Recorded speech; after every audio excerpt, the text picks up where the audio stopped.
All right, let's jump right in. Have you ever thought about our planet's economy like an operating system? Because right now, it feels like we're running on a pretty old, buggy version. Today, we're going to look at that old system versus a much-needed regenerative upgrade. And it all kind of starts with this really powerful idea. What if the solution to some of our biggest, most complicated problems has been right outside our window this whole time? What if it's been hiding in the way nature itself is designed? So this really lays it out perfectly, right? We've got two paths in front of us. One is basically a one-way street to running out of stuff, a degenerative model. The other? It's a loop. It's all about renewal, a regenerative model. The big question is, how do we get from one to the other? So here's how we're going to break it down. First, we'll look at the take, make, waste world we're all living in. Then we'll uncover the pretty high price of all that convenience. After that, we'll see how that straight line can become a circle. We'll even check out nature's genius, something called biomimicry. And finally, we'll see how this regenerative future is already starting to happen. Okay, so first up, let's start with what we all know, the world we live in, the age of consumerism. It's a system that's been built from the ground up to get us to buy more and more stuff. And let's be honest, for a long time, it felt pretty convenient, didn't it?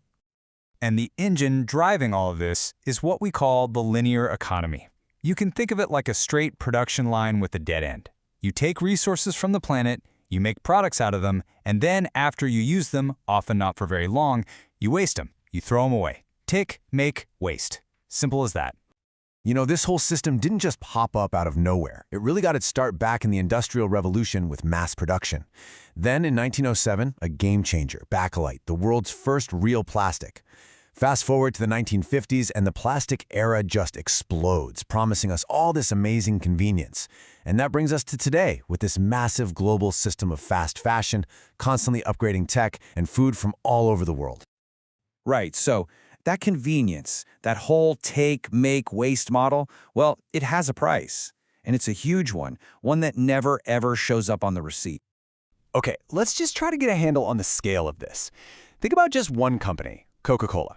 Every single year, they pump out over 110 billion single-use plastic bottles. That's a river of plastic so massive that most of it never finds its way back into the system. And then there's our tech. We all love our gadgets, right? But what happens when we're done with them? Which, let's face it, is happening faster and faster. Well, look at this. A whopping 80% of all that electronic stuff isn't properly recycled. It just becomes e-waste. And here's the really scary part about that e-waste. It might only be about 2% of the stuff in our landfills, but it accounts for a staggering 70% of all the hazardous toxic material.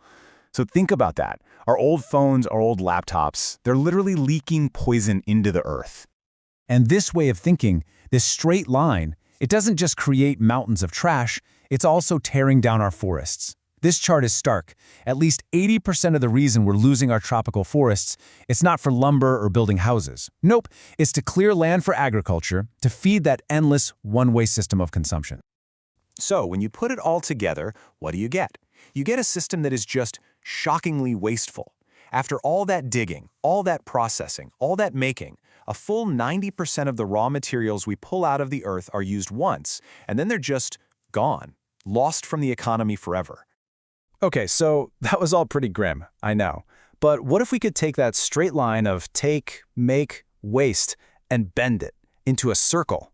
This is the pivot point. This is where we shift from a system that breaks things down to one that builds things up, from degeneration to regeneration. And that, my friends, is the circular economy. The key idea here isn't just about being less bad. It's about being actively good.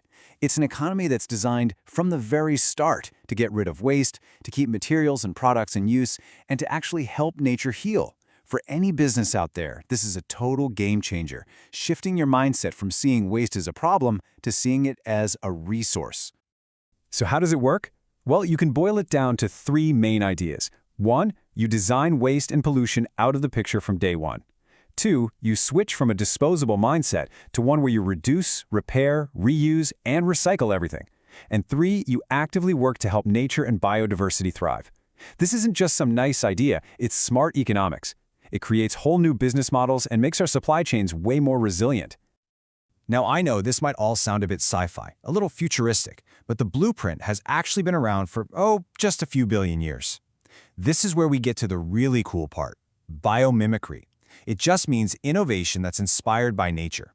Because when you look around, you realize something profound. In nature, there is no such thing as waste. Let me show you a fantastic example. Think about how much energy we burn on air conditioning our buildings. It's a huge amount. But what if the secret to doing it super efficiently was hidden inside one of these? So, it turns out African termites are absolute geniuses when it comes to architecture. Their mounds stay at a nearly constant temperature, even when it's scorching hot or cool outside, all because of this brilliant system of vents that open and close. Architects have literally copied that design to build huge office buildings that stay cool without needing traditional AC. It's incredible. Okay, ready for another one? We use all sorts of harsh chemicals, not to mention tons of water, to keep surfaces clean. But what can a flower that sits in muddy water all day and still looks perfect teach us? It's called the lotus effect, and it's mind-blowing. The leaf is covered in these microscopic little bumps that water can't stick to, so water just beads up and rolls right off, and as it does, it picks up all the dirt and takes it with it. We've copied that exact idea to create paints and other surfaces that literally clean themselves whenever it rains. Okay, so learning from termites and lotus flowers is cool and all, but can we really do this? On a global scale? Is this regenerative future just a dream? Well, the answer is a definite yes. This isn't just theory anymore. It's already being built. Well, take a look at this. This picture says it all. On the left, you see a totally degraded, almost desert-like landscape in Niger back in 1975. On the right, that is the exact same spot just 30 years later. It's been completely transformed, brought back to life, thanks to sustainable land management. Regeneration isn't just possible, we've seen it with our own eyes. And it's not just happening in isolated projects. The rules of the game are actually changing. You've got huge policy shifts like the European Union's Circular Economy Action Plan. We're seeing new right-to-repair laws, which are a direct pushback against companies designing products to break. That's a huge deal. And there are new rules coming in that will require plastic bottles to be made with 90% recycled plastic. That creates a real, stable market for materials that we used to just call trash.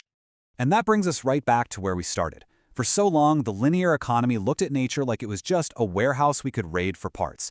The circular economy sees nature as a library to learn from, a mentor. The question really isn't whether a regenerative future is possible. The question is, are we finally ready to listen?